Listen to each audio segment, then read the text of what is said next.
ప్రజలకు మెరుగైన వైద్యం, ఆసుపత్రుల బలోపేతం లక్ష్యంగా సోమవారం నుంచి రాష్ట్ర వ్యాప్తంగా హెల్త్ మిషన్ 100 పేరుతో ప్రత్యేక కార్యక్రమానికి ప్రభుత్వం శ్రీకారం చుట్టింది. 100 రోజుల పాటు 4 దశల్లో యాక్షన్ ప్లాన్ సిద్ధం చేసినట్లు వైద్య ఆరోగ్య శాఖ తెలిపింది. తొలి దశలో ప్రభుత్వ ఆసుపత్రుల్లో quality audit, sanitation, biomedical waste management పై ప్రత్యేకంగా దృష్టి సారించనుంది. సెర్ప్ సహకారంతో 42 లక్షల మంది డ్వాక్రా మహిళలకి టీ డయాగ్నోస్టిక్స్ ద్వారా హెల్త్ ప్రొఫైలింగ్ చేయనుంది. రాష్ట్ర వ్యాప్తంగా 33 ప్రభుత్వ జనరల్ ఆసుపత్రిలో జెరియాట్రిక్ క్యాంపులు నిర్వహించనుంది. మహిళా అంతర్జాతీయ దినోత్సవాన్ని పురస్కరించుకుని మార్చి 8న రాష్ట్ర వ్యాప్తంగా మహిళల కోసం హెల్త్ డ్రైవ్ చేపట్టనుంది. మార్చి 19న సనత్ నగర్లో నూతనంగా ఏర్పాటు చేస్తున్న టిమ్స్ ఆసుపత్రిని ప్రారంభించడం సహా పాఠశాల విద్యార్థులు, అంగన్వాడీ చిన్నారులకు రక్తహీనత, కంటిచూపు పరీక్షలు చేయనుంది.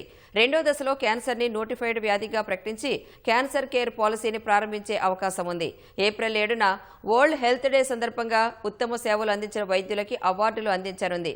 మూడో దశలో సీజనల్ వ్యాధుల నియంత్రణ, ఖైదీలకి హెచ్ఐవి, సాంక్రమిక వ్యాధుల టెస్టులు నిర్వహించనుంది. చివరి దశలో పట్టణ, గిరిజన ప్రాంతాల్లోని వారికి కస్టమైజ్డ్ హెల్త్ సొల్యూషన్స్, హైదరాబాద్ సహా అర్బన్ క్లస్టర్లోని 145 యూపీహెచ్సీలను పాలిక్లినిక్స్గా అప్గ్రేడ్ చేయనుంది.